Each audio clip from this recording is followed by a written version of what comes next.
수고하고 무거운 짐진 자들아 다 내게로 오라. 내가 너희를 쉬게 하리라. 수고하고 무거운 짐진 자들아 다 내게로 오라. 내가 너희를 쉬게 하리라. 수고하고 무거운 짐진 자들아 다 내게로 오라. 내가 너희를 쉬게 하리라. 중학교 1학년 때부터 좋아하는 성경 구절입니다. 잘 까먹어지지를 않더라고요. 오늘 본문을 마주하고 있으면 한 가지 즐거운 상상이 저를 막 행복하게 합니다.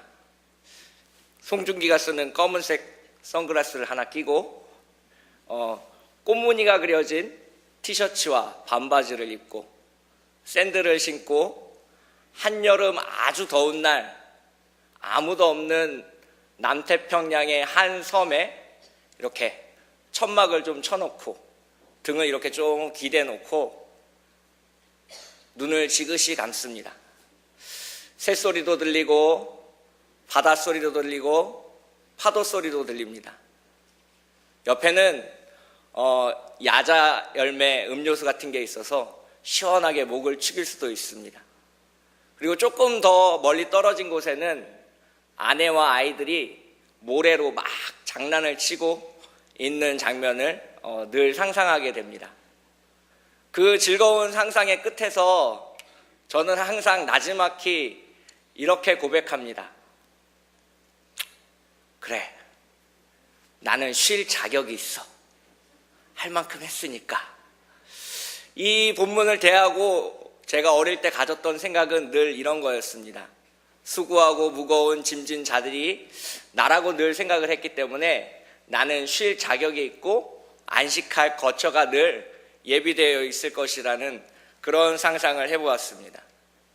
그런데 오늘 말씀을 준비하면서 다시 한번 하나님 앞에 나아가 곰곰이 질문해 보았습니다. 수고하고 무거운 짐진 자들은 누구입니까? 새벽 2시까지 자녀들을 위하여 돈을 벌기 위해 힘들게 일하는 우리 시대의 아버지입니까? 아니면 자녀들을 돌보기 위해 자신이 가진 것을 다 내어주는 어머니의 모습이 수고하고 무거운 짐진 자들의 모습입니까? 혹은 아침부터 나와서 지금까지 교회 봉사로 힘들어하다가 이 오후 예배에 앉은 저와 여러분들이 수고하고 무거운 짐진 자들이겠습니까? 과연 수고하고 무거운 짐진 자들은 어떤 사람들일까요? 예수님은 어떤 사람들을 오라고 이야기하고 계신 것일까요? 성경 말씀 마태복음 11장 25절에 그 힌트를 조금 찾아볼 수 있었습니다. 천지의 주제이신 아버지여, 이것을 지혜롭고 슬기 있는 자들에게는 숨기시고 어린아이들에게는 나타내심을 감사하나이다. 25절에는 지혜롭고 슬기 있는 사람들이 나오고 또한 어린아이들이 나옵니다. 수고하고 무거운 짐진 자들은 지혜롭고 슬기 있는 사람들이기보다는 어린아이들에 더 가깝습니다. 이 어린아이들은 어떤 사람일까요? 아직 어른이 되지 못한 사람입니다. 어른이 되고 싶어 하지만 어른으로 인정받지 못했고 아직 다 자라지 못한 사람들입니다. 25절의 내용 속에서는 지혜롭고 싶지만 아직 지혜가 완전히 채워지지 않은 사람을 어린아이라고 표현하고 있습니다. 그런데 이 본문 25절의 지혜는 우리가 세상을 현명하고 이롭게 살아가기 위한 지혜가 아니라 하나님을 아는 지혜, 구원을 얻기 위한 지혜를 나타내고 있습니다. 그래서 오늘 본문 속의 어린아이들과 수고하고 무거운 짐진 자들이 나타내는 것은 미완성의 사람들입니다. 28절에 나오는 그 수고하고 무거운 짐진 자들은 자신의 힘으로 구원을 얻기 위하여 힘써 노력하고 애썼지만 아직 구원을 완전히 얻지 못한 미완성의 사람들이라는 것입니다. 당시에는 제사장들과 바리새인들과 서기관들이 말하는 것처럼 계명을 지키고 율법을 지키고 율례를 지키기 위해 노력했던 보통 사람들입니다. 그들의 어깨 위에는 무거운 짐이 놓여져 있습니다.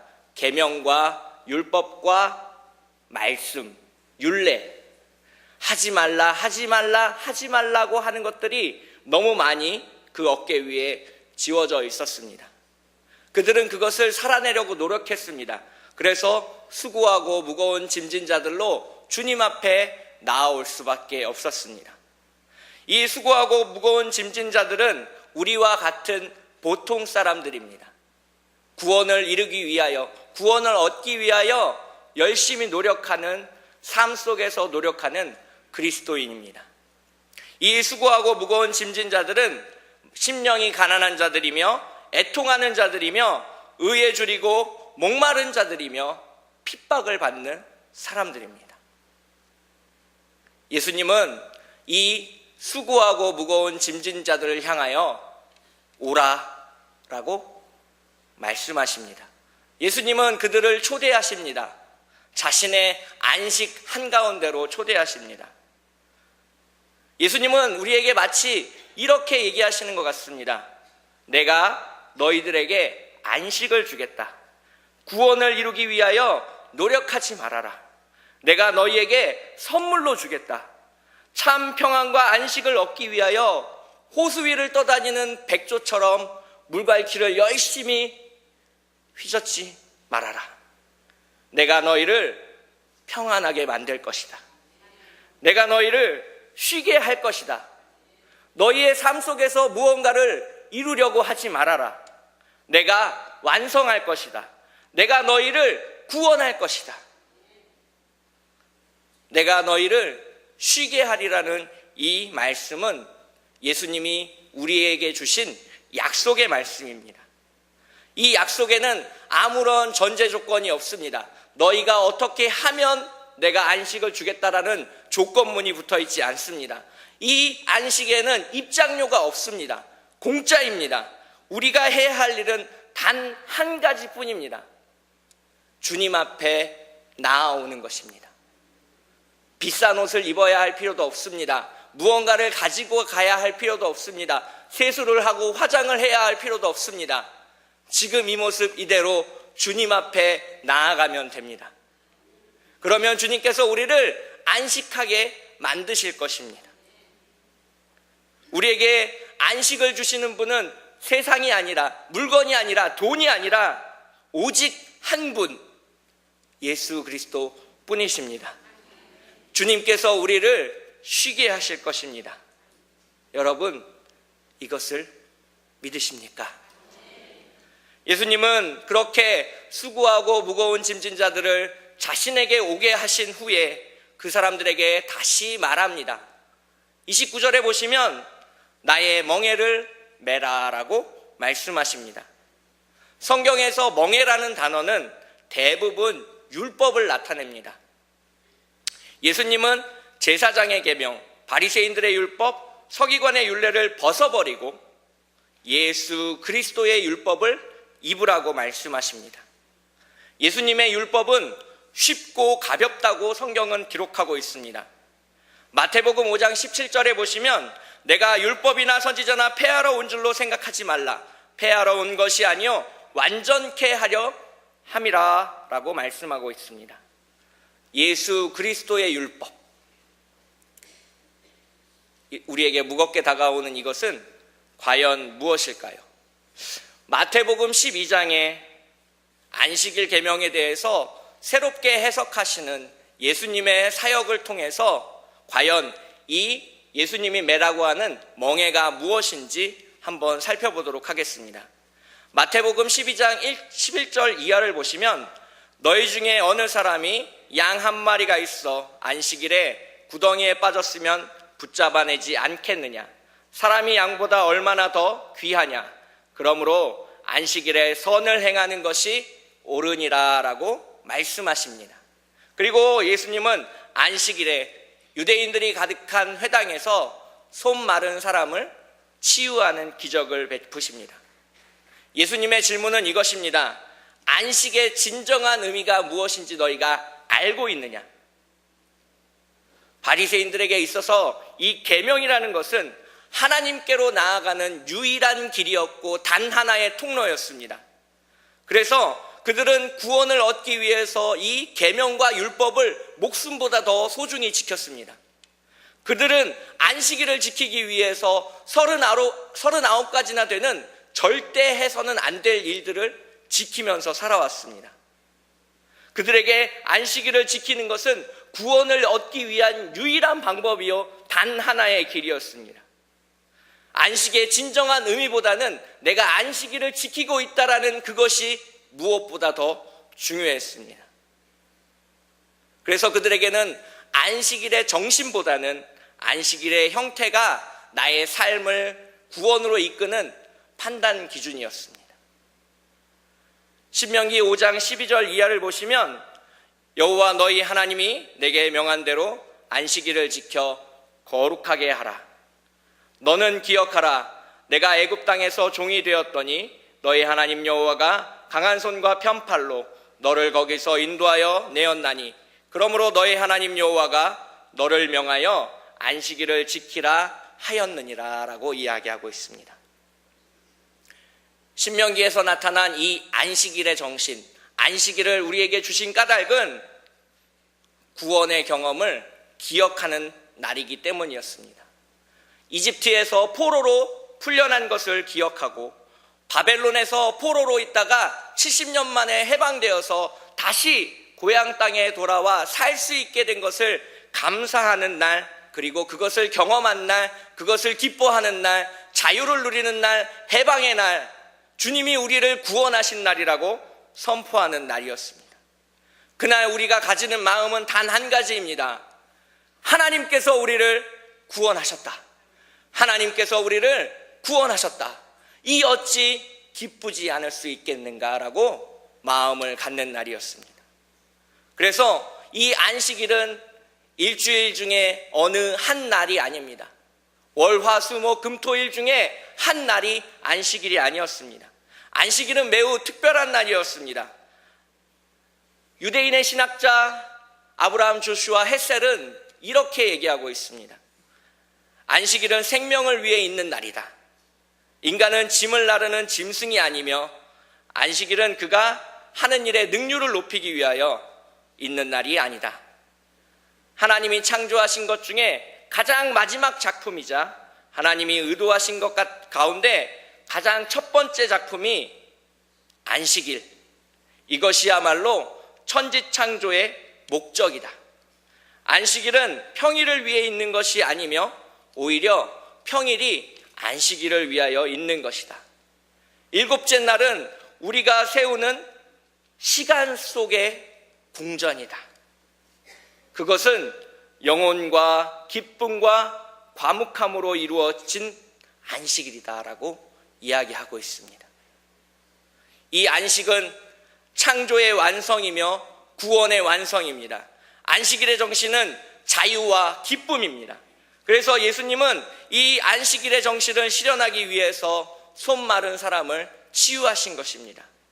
진정한 안식은 내 육체를 평안히 눕고 쉬고 먹고 자는 것이 아니라 우리의 구원을 기뻐하고 즐거워하는 것입니다. 예수님은 안식일을 지키길 원하신 게 아니라 그 안식일을 거룩하게 하기를 원하셨습니다. 이 예수님의 율법은 죄인을 불러 주님의 피로 속죄하시고 그리스도의 죽음으로 죄인들을 속량하시는 율법입니다. 이 예수님의 율법은 그리스도의 십자가입니다. 예수님의 율법은 고난과 버림받음이며 예수님의 율법은 자신을 부인하는 것이었습니다. 이제 주님께서는 우리에게 예수님의 율법을 어깨에 매라라고 말씀하십니다. 그 율법이 무거운 것이 아니라 가볍다라고 말씀하십니다. 쉽다라고 얘기하십니다. 이 쉽다라는 표현은 옷이 몸에 딱 맞듯이 나에게 아주 딱 맞는 멍에라는 뜻을 가지고 있습니다. 예수님의 율법 그 십자가, 입에 담기만 해도 부담스럽고 거북해지고 꺼려지는 그 십자가, 그 십자가가 쉽다니요, 가볍다니요. 제 짧은 생각으로는 도저히 이해가 되지 않았습니다. 예수님은 왜 그 주님의 율법의 멍에가 쉽고 가볍다라고 이야기하셨을까요? 독일 신학자 디트리 보네퍼는 이렇게 얘기하고 있습니다. 십자가를 지고 살아가는 것은 영혼을 불행과 좌절에 빠뜨리는 것이 아니라 영혼을 소성케 하고 쉬게 하는 것이요 최상의 기쁨이다. 여기서 더는 우리가 만든 율법과 짐을 질 필요가 없다. 오히려 우리는 우리를 잘 알고 계시고 우리의 멍에를 함께 지시는 분이 우리의 멍에를 지면서 살아간다. 그분의 멍에 아래서 우리는 그분과 가까운 사귐을 하게 되고 그분을 따르는 것을 깨닫게 된다. 만약 그리스도를 따르는 자가 그분의 십자가를 지고 있다면 그가 발견하는 것은 나 자신이 아니라 예수 그리스도일 것이다. 예수님께서는 주님의 십자가의 멍에를 매라고 우리에게 말씀하십니다. 주님의 십자가를 우리도 지라라고 말씀하고 계십니다. 그리고 그 십자가는 가볍고 쉽다라고 이야기하고 있습니다. 이유는 한 가지입니다. 예수님이 이미 지신 십자가이기 때문입니다. 예수님이 우리와 함께 지고 있는 십자가이기 때문입니다. 예수님이 우리를 사랑하여서 함께 지고 있는 그 십자가이기 때문에 가볍고 쉽다라고 예수님은 말할 수 있는 것입니다. 그 십자가를 지는 것이, 주님의 멍에를 매는 것이 과연 내 삶의 기쁨이 되고 있는지 오늘의 본문 속에서 예수님이 우리에게 질문하고 계십니다. 너는 나만 바라보고 있느냐? 주님의 십자가만 바라보고 있느냐? 그 십자가가 너의 삶에 한없는 기쁨을 주고 있느냐? 십자가만 있으면 나는 모든 것이 족하다라고 이야기할 수 있느냐? 이 십자가는 시골에서 서울로 처음 올라와 구로공단에 취직하기 위한 한 소녀가 품 안에 지고 있는 보따리와 같은 것입니다. 삶의 유일한 재산, 내 인생의 가장 소중한 것을 담겨져 있는 그 보따리입니다. 이 십자가는 한밤중에 모두가 잠들었을 때 화장실에서 몰래 뜯어보는 초코파이와 같은 것을 발견하는 이등병의 기쁨과 같은 것입니다. 여러분, 십자가라는 말을 들으면 어떤 감정이 우리 마음속에서 솟아오르십니까? 한없이 기쁘십니까? 부담되십니까? 주님께 감사하십니까? 우리는 십자가라는 말을 들으면 가슴이 갑자기 따뜻해지는 경험을 해야 됩니다. 그리고 주님 앞에 이렇게 고백해야 됩니다. 주님, 그 십자가 제가 지겠습니다. 주님, 나를 위하여 예비해 두신 그 십자가 제가 지겠습니다. 이 십자가만을 소망하십니까?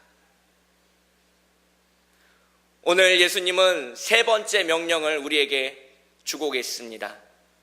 이 세 번째 명령은 주님의 십자가를 지기로 결단한 우리 모두에게 내리는 명령입니다. 내게 배우라. 그러면 너희 마음이 쉼을 얻으리니라고 29절에 기록하고 있습니다. 개역 한글 성경에 얻으리니라고 되어 있는 이 헬라어 유레세테라는 헬라어를 찾아보면 마태복음 7장 7절에 찾으라 그러면 찾을 것이오의 이 뒷부분 찾을 것이오랑 똑같은 단어입니다. 즉 쉽게 번역을 하면 쉼을 찾을 것이다 라고 번역할 수도 있습니다. 이 유레세테라는 단어는 아르키메데스가 목욕탕에서 뛰쳐나오면서 외쳤던 그 유레카라는 단어의 미래형 동사입니다. 즉 얻으리라는 동사보다는 찾아낼 것이다 라는 표현이 더 정확한 번역이라고 이야기할 수 있을 것 같습니다. 그래서 제가 개인적으로 29절을 하나하나 개인적으로 손으로 옮겨보았습니다. 29절을 제가 다시 번역하면 이렇게 됩니다. 주님의 제자가 되어라. 나는 마음이 온유하고 겸손하다. 그러면 너희 영혼들이 안식을 찾아낼 것이다. 주님의 제자가 되어라. 나는 마음이 온유하고 겸손하다. 그러면 너희 영혼들이 안식을 찾아낼 것이다. 주님은 우리에게 제자가 되라라고 말씀하셨습니다. 문제는 주님의 제자가 된다고 해서 평안과 안식이 그냥 우리 마음속에 찾아오지는 않는다는 겁니다. 우리는 무엇인가를 배워야 합니다. 오늘 본문 속에서는 주님의 온유함과 겸손함을 배우라라고 되어 있습니다. 그리스도께 속한 우리들, 이 본문 앞에서 반드시 한 번쯤은 해봐야 될 질문이 있습니다. 그것은 온유함과 겸손함이 무엇입니까? 주님, 온유함과 겸손함이 무엇이기에 그것을 배우고 나면 내 마음에 안식을 얻을 수 있고 내 영혼이 평안함을 누릴 수 있다라고 이야기하십니까? 주님, 그 온유함과 겸손함이 무엇입니까? 성경 속에서 온유함으로 제일 유명한 사람이 있습니다. 그 사람은 바로 모세입니다. 구약성경 민수기 12장 3절을 보시면 이 사람 모세는 온유함이 지면의 모든 사람보다 승하더라라고 기록하고 있습니다. 이 본문이 적힌 민수기 12장의 맥락은 이렇습니다. 자신의 형인 아론과 자신의 누나인 미리암이 자신이 재혼을 한 문제로 비방하고 자신을 모욕하는 장면입니다. 그 상황 속에서 모세는 아무 변명도 하지 않고 아무 말도 하지 않습니다. 자신이 왜 그렇게 했는지 아무에게도 설명해 주지 않습니다. 모세는 자신의 욕을 먹고 있는 그 상황 속에서도 자신의 행동에 대해서 변호하기를 포기했습니다. 그리고 이스라엘 백성이 수많은 비난과 원망 속에서 출애굽 행진을 할 때에 민수기 14장에 따르면 모세는 그 이스라엘 백성들을 위하여 중보기도하는 장면을 볼 수 있습니다. 주님, 만약 저 민족을 없애시려거든 내 이름을 주님이 가지고 계신 그 생명책에서 지워주시옵소서. 자신의 생명을 걸고 자신을 미워하고 욕하고 비방하는 사람들을 위해서 기도했습니다. 이것이 모세의 온유함입니다. 온유한 사람은 사람들이 책망하면 침묵하며 사람들이 폭력을 가하면 인내합니다. 온유한 사람은 자신의 권리를 포기하며 자신의 권리를 되찾기 위해서 재판을 걸거나 소송을 벌이지 않습니다. 창세기 26장에 아브라함의 아들 이삭 또한 온유함이 매우 많이 넘치는 사람이었습니다. 창세기 26장을 보시면 이삭이 3번 우물을 파는 장면이 나옵니다.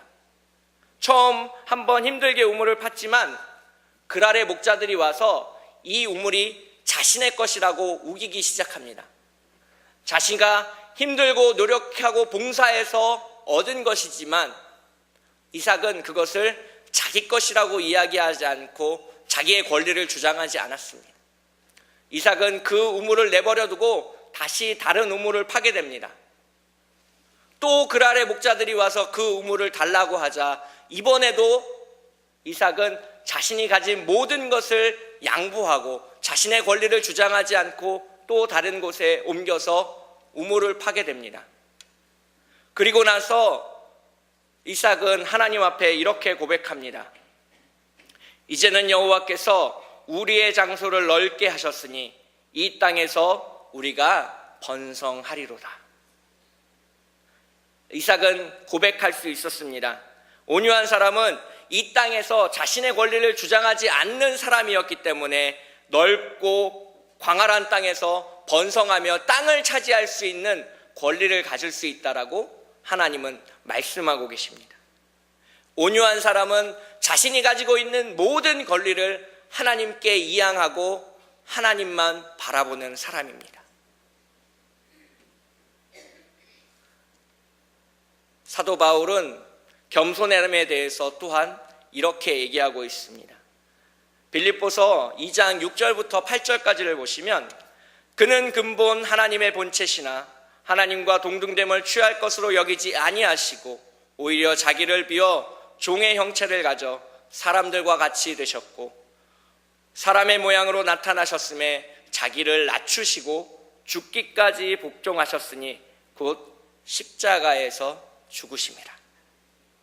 마태복음 11장 29절에 겸손한 자로 번역된 이 헬라어 단어는 누가복음 1장 52절에 비천한 자로 번역되어 있습니다. 또한 로마서 12장 16절에 가보시면 낮은 곳이라고 번역되어 있습니다. 우리가 알고 있듯이 다른 사람에게 내 것을 양보하는 것이 겸손이 아닙니다. 내가 힘들게 일하고 나서 이 모든 것이 하나님이 하셨습니다 라고 이야기하는 것이 겸손이 아닙니다. 겸손이라는 것은 자신이 앉아있는 그 자리를 박차고 가장 비천하고 낮은 곳으로 내려올 수 있는 힘입니다. 하나님의 아들이신 예수 그리스도께서 죄인들의 우두머리의 자리, 반란군의 두목으로 지목되어서 십자가에 달려서 돌아가시는 것, 성경이 얘기하는 이 겸손함이라는 것은 자신이 죽기까지 복종하고 자신을 내어주며 자기를 사랑하는 사람들을 위하여 헌신하고 그 낮은 자리에 처해서 함께 임하는 것이 겸손입니다. 우리가 따라갈 수 없는 겸손입니다. 예수님은 우리에게 이 온유함과 겸손함을 배우라라고 이야기하고 있습니다. 이 온유함과 겸손함을 배운 제자들은 자신의 권리를 주장하지 않습니다. 내가 생각하기엔 이렇다라고 이야기하지 않습니다. 내가 다 해놨는데 네가 와서 왜 숟가락 얻느냐라고 말하지 않습니다. 누가 달라고 하면 그냥 줍니다. 하나님이 또 나에게 채워주실 것을 믿기 때문에 그냥 줄 수 있습니다. 내가 공짜로 받았기에 다시 남에게 공짜로 줄 수 있는 것입니다. 주님의 은혜가 내가 넘치기에 그 사람이 달라고 할 때 그 사람의 있는 그 자리로 내가 내려가서 섬기고 그 사람과 눈높이를 맞출 수 있는 것이 겸손함입니다. 우리는 주님의 제자입니다. 주님은 우리를 오라고 부르셨습니다. 그 부르심은 너무나도 비싸서 돈으로는 헤아릴 수 없어서 아무 대가 없이 우리에게 그냥 주어졌습니다. 하지만 예수님이 우리에게 주시는 이 안식은 싸구려가 아닙니다. 박앤세일이 아닙니다.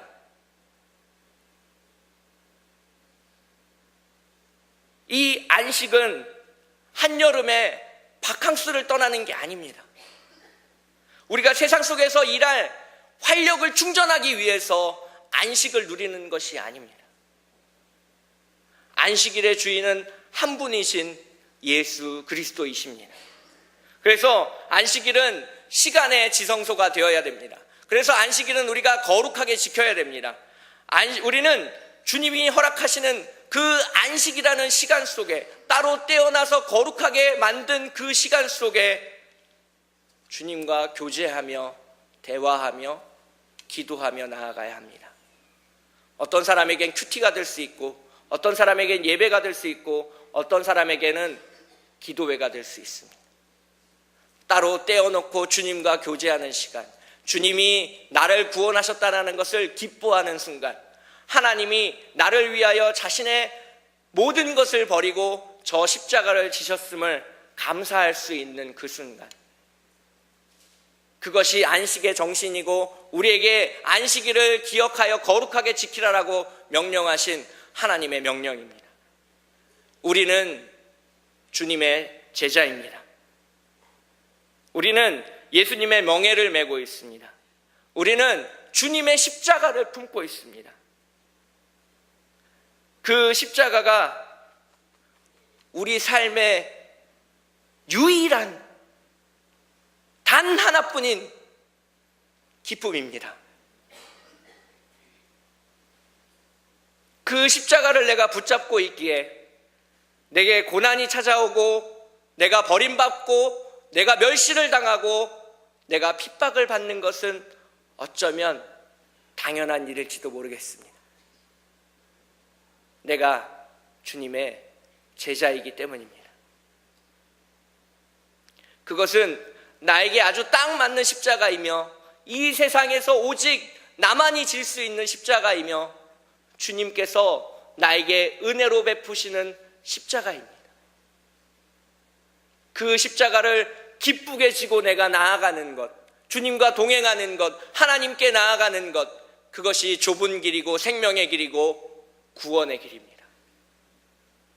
우리는 주님의 제자입니다. 우리는 날마다 겨자씨만큼만 주님을 좀 닮아갔으면 좋겠습니다. 이 겨자씨만큼 주님을 닮아가면 그만큼 나는 없어지고 지워집니다. 내 생각 중요하지 않습니다. 내 감정 중요하지 않습니다.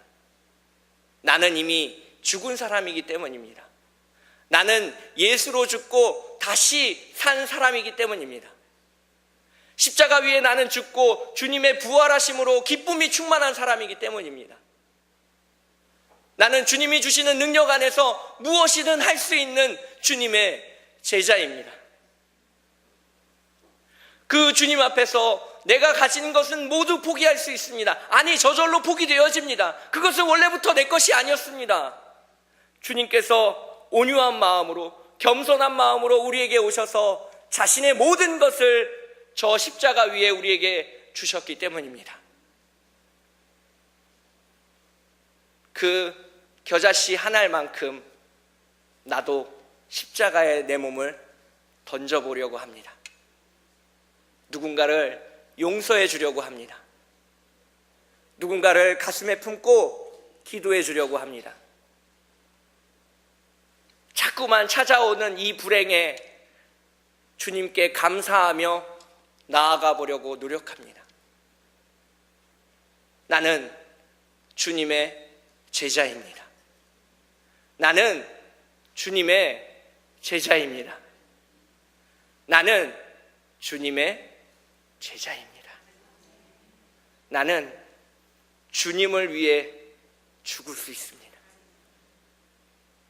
함께 잠깐 기도하겠습니다.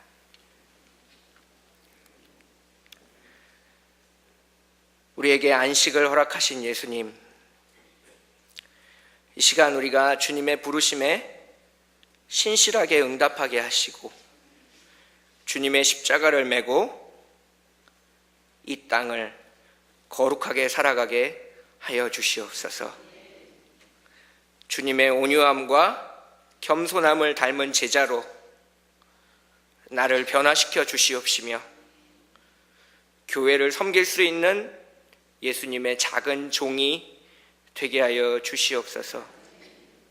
나의 권리를 포기하게 하시며 낮은 곳으로 내려가 하나님의 은혜만을 높이게 하여 주시옵소서.